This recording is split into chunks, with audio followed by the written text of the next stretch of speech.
Cumprimento a igreja com a paz do Senhor Jesus. Cumprimento também os nossos irmãos que estão em casa nos assistindo através das lives. Aleluia, que Deus abençoe sua vida em nome do Senhor Jesus. Quem trouxe a espada do Espírito, diga amém. Pegue a palavra em tuas mãos, abra no livro de Atos dos Apóstolos, capítulo 16. Aleluias.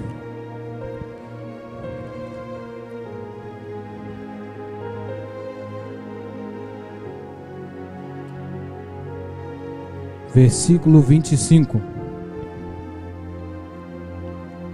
Atos dos Apóstolos, capítulo 16 e verso 25. Aleluias. Foi uma prova para mim estar aqui, né, meus irmãos? Ministrando esta palavra nessa noite. Mas eu creio que Deus tem algo a fazer, aleluia, nesta noite. Glória a Deus. Quem encontrou, diga amém. Vamos ler a palavra do Senhor. Perto da meia-noite, Paulo e Sila oravam e cantavam hinos a Deus, e outros presos escutavam. E de repente sobreveio um tão grande terremoto que o alicerce do cárcere se moveram, e logo se abriram todas as portas, e foram soltas as prisões de todos. Amém? Vamos orar ao Senhor. Feche os vossos olhos em nome de Jesus. Senhor Deus e Pai, oramos ao Senhor, meu Deus, nessa noite, porque precisamos, ó Pai, ouvir a Tua palavra, aquilo que o Senhor, ó Pai, tem a dizer para com a nossa vida. Senhor, mais uma vez, ó Pai, eu te peço, fala, Senhor, meu Deus e Pai, com a Tua igreja, com os irmãos, ó Deus, que nos assiste pela live. Deus, que seja essa a palavra que mudará essa história, essa vida, que mudará, ó Senhor, este cativo. Senhor Deus de Pai, faça, Senhor, meu Deus de Pai, história nova acontecer, Senhor, nesta noite. Senhor, confirma a Tua palavra, confirma em nome do Senhor Jesus. Podei tomar o vosso assento.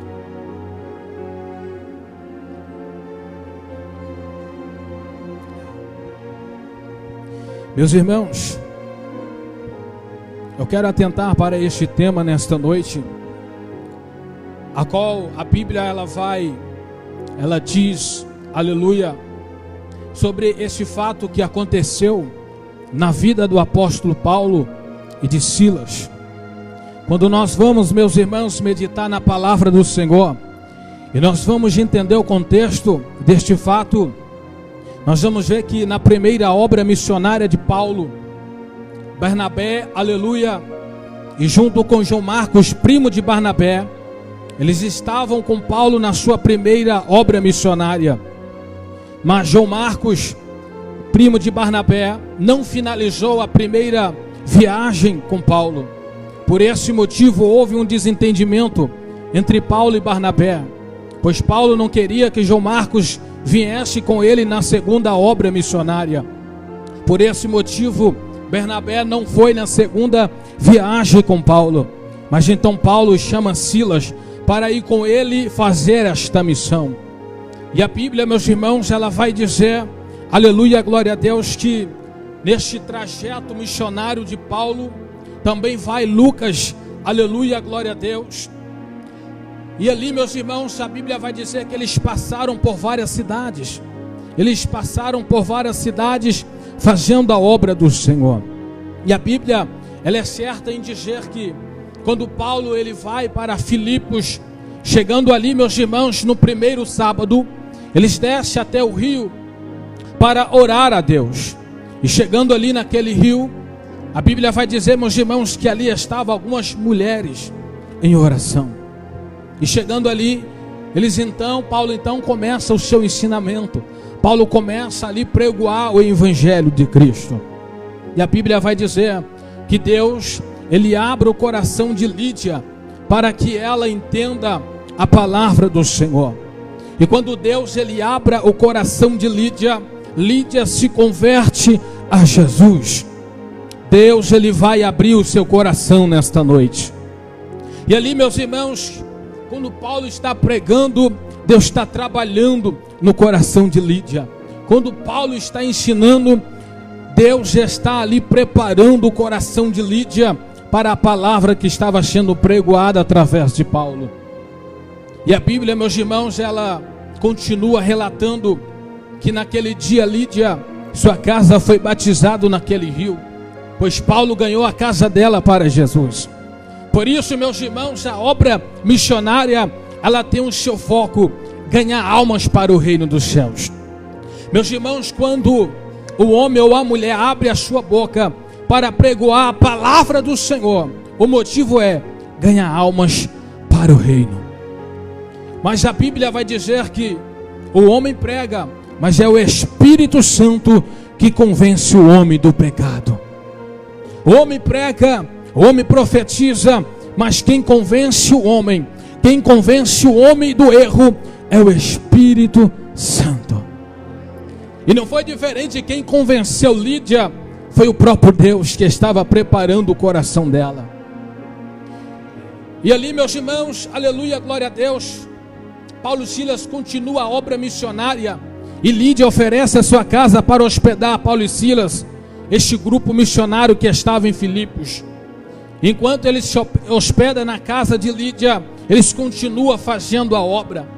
E um certo dia, eles iam orar a Deus, quando uma jovem com espírito de adivinhação, e Lucas escreve em grego que esse espírito se chamava uma serpente Piton, era uma serpente lendária, aleluia, naquele lugar, que operava naquele lugar, a qual este espírito se apoderou daquela jovem, a qual trazia um grande lucro para os seus senhores romanos.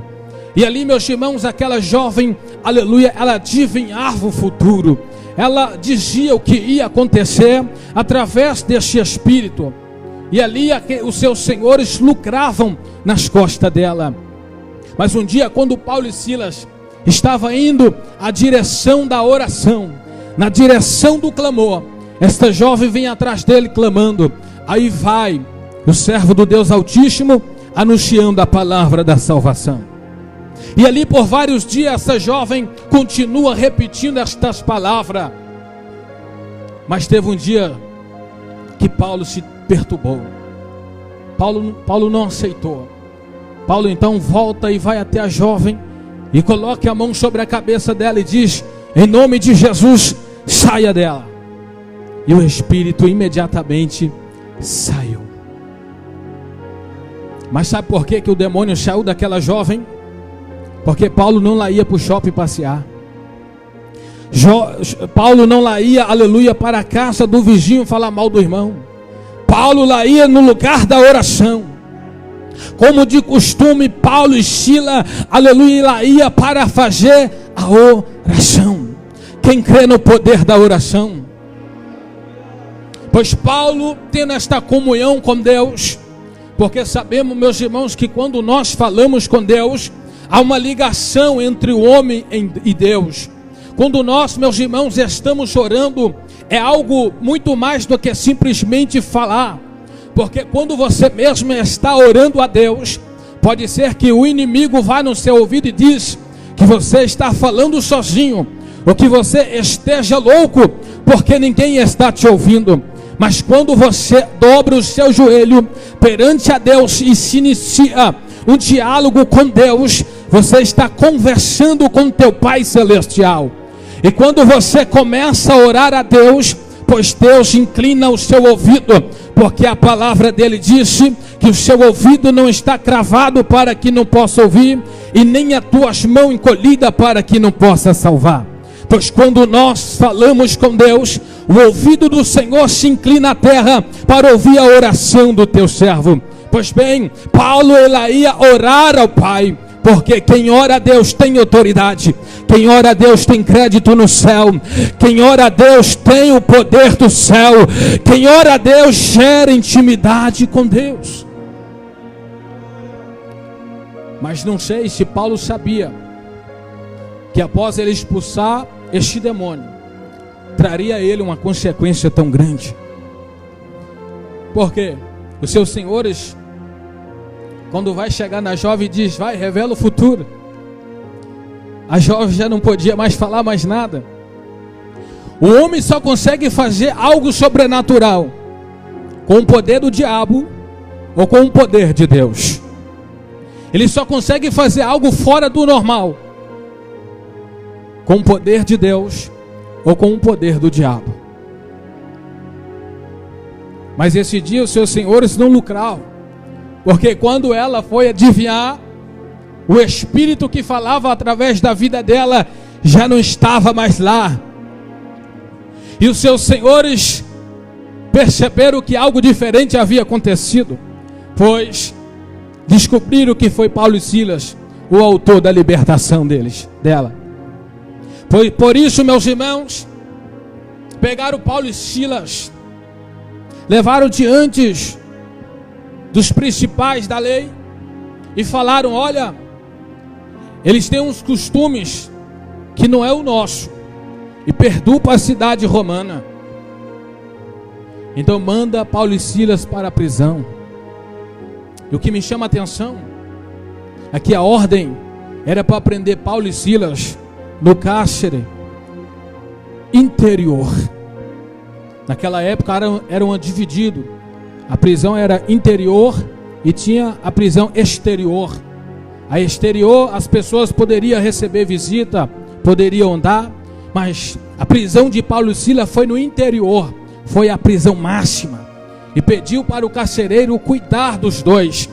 Amarraram as mãos deles no tronco para ser impossível deles sair de lá. Só que o texto a qual nós lemos vai dizer que perto da meia-noite, Paulo e Silas entram em concordância, entra em diálogo e começa a conversar. Olha, estamos aqui presos, vamos fazer uma coisa, porque já vai dar meia-noite e até agora nós ainda não falamos com o Eterno. Já lá vai dar meia-noite e até agora nós não entoamos louvores. Silas, as minhas costas estão doendo, porque fomos açoitados. Estou com meu sentimento abalado, porque fomos envergonhados. Mas nós podemos louvar, nós podemos orar. Vamos falar com o Pai, vamos entoar louvor ao céu, vamos fazer algo, aleluia, que um ser humano normal não faz. Vamos falar com Deus. Pois Paulo e Silas começam a orar, Paulo e Silas começam a louvar. Imagina Paulo e Silas naquela prisão toda arrebentado, porque eles não estavam com a melhor casa na época, eles não estavam com o melhor carro na época, pois estava cheio de açoite, sido humilhado, mas resolveram adorar. Eu já abro a parênteses aqui e vou perguntar para a noiva do Cordeiro: você tem dois motivos na situação que se encontra: ou adora, ou murmura, ou exalta, ou reclama. Pois Deus te coloca, aleluia, em dispor de fazer o que você sente no coração, pois o coração do adorador se dispõe a adorar, mesmo que esteja açoitado, mesmo que esteja preso, mesmo que esteja envergonhado, ele adora. Sabe por quê? Porque ele sabe que Deus é o Deus da provisão, ele sabe que Deus é o Deus de surpresa.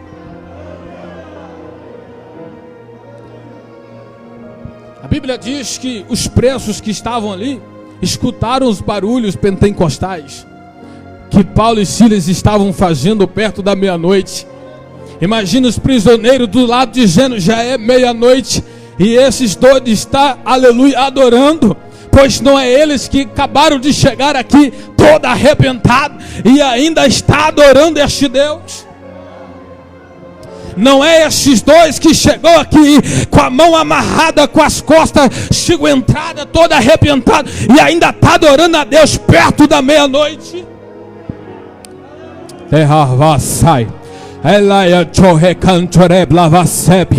O inimigo pode olhar para você todo arrebentado espiritual. O inimigo pode olhar para você todo acabado. Ei, mas o que ele não consegue ver é o interior do adorador. Oh, meu Pai, porque no interior do adorador há uma pecinha, aleluia, onde o Espírito Santo faz morada, que a carne está, aleluia, toda arrebentada, mas essa pecinha por dentro está cheio da graça, está cheio do poder. Andará para calava sépia. E quando o coração bate, bate a adoração. Quando o coração bate, bate a exaltação a Deus.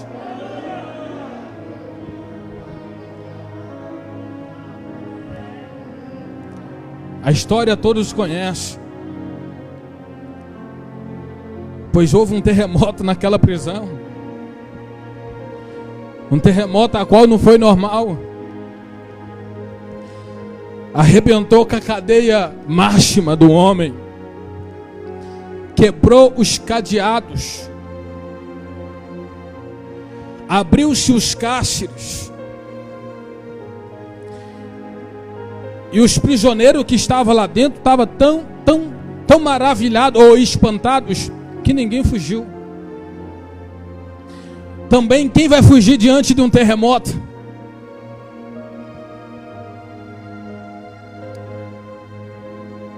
E aquele terremoto significa a presença do Pai.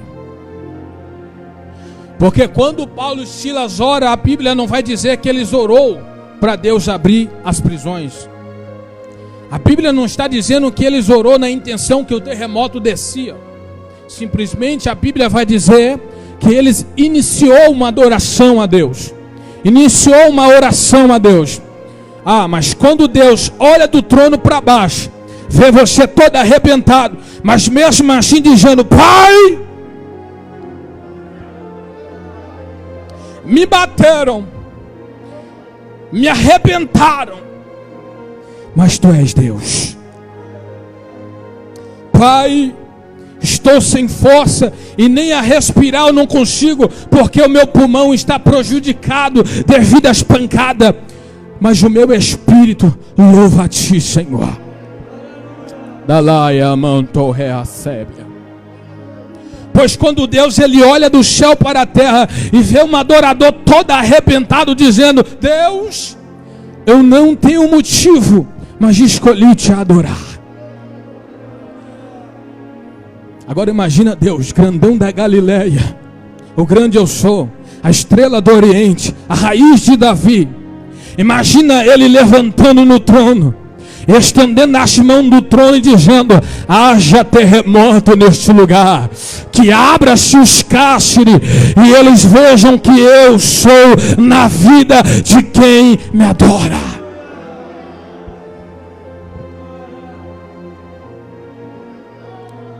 Você sabe o que Deus está dizendo? Enquanto você clama, enquanto você adora, um terremoto acontece nas hortas espirituais ao teu favor. O soldado, quando ele acorda e vê que todo mundo está solto, ele quer atentar contra a sua vida e tirar a sua própria vida, porque a ordem era para guardar bem guardado. E ele sabia que ele ia pagar com a sua própria vida, pois ele tenta tirar a sua vida, e Paulo diz: ei, não atenta mal contra ti, todos estamos aqui. E ele vai dizer: o que eu faço? O que precisa eu fazer para servir esse Deus? E Paulo diz: crê no Senhor Jesus, será salvo tu e a tua casa. Paulo falou para ele: crê, somente crê, somente tenha certeza que Jesus é o Messias, e será salvo tu e a tua casa. Mas quando o Paulo está dizendo crer no Senhor Jesus, é além de somente acreditar, porque acreditar que Jesus é o Messias somente quando vai bem é fácil. Acreditar que o Messias, aleluia, Ele é o Messias quando tudo vai bem é fácil. Mas quando Paulo está dizendo crê no Senhor Jesus, Paulo está dizendo, mesmo na situação que você me viu aqui, e me viu adorando a Ele, é desse jeito, crê nele, acredita que Ele é, e tu serás salvo, não somente tu, mas toda a tua casa. Meus irmãos, aquele terremoto que sobreveio naquele lugar, não veio somente para marcar a vida missionária de Paulo e Silas, e com quem eles estavam, mas também para marcar a nossa vida no século 21. Porque essa história, ela deixa um exemplo, que quando nós oramos, adoramos ao Senhor, de maneira alguma é em vão, mas ela tem um efeito no céu. Você sabe por que quando você dobra o joelho para orar a Deus e você sente sono? Você sabe por quê? Quando você vai iniciar um jejum, você sente fome que nunca sentiu na vida? É por isso. Porque Satanás está com medo deste terremoto invadir o inferno. Eu vou repetir. Porque o diabo está com medo deste terremoto invadir o inferno. Porque enquanto você ora, Deus envia terremoto que liberta a tua casa. Enquanto você ora, Deus envia o terremoto que arranca você da frieza, que arranca você do incomodismo, que arranca você da apostasia. Este terremoto, ele veio para mudar a história. E Deus está dizendo, enquanto você abrir a tua boca para adorar os céus, mas esse terremoto só pode descer se a oração for de verdade. Esse terremoto só pode ser manifestado se a adoração for de corpo, alma e espírito. Eita glória! Esse terremoto só pode ser manifesto é quando você ora e louva em espírito e em verdade. Existe o louvor que Deus disse, muitos me louvam de lábios, mas o coração está distante de mim. Muitos dizem Senhor, Senhor, mas não faz o que eu mando. Então há uma diferença entre você orar de verdade, de você louvar de verdade.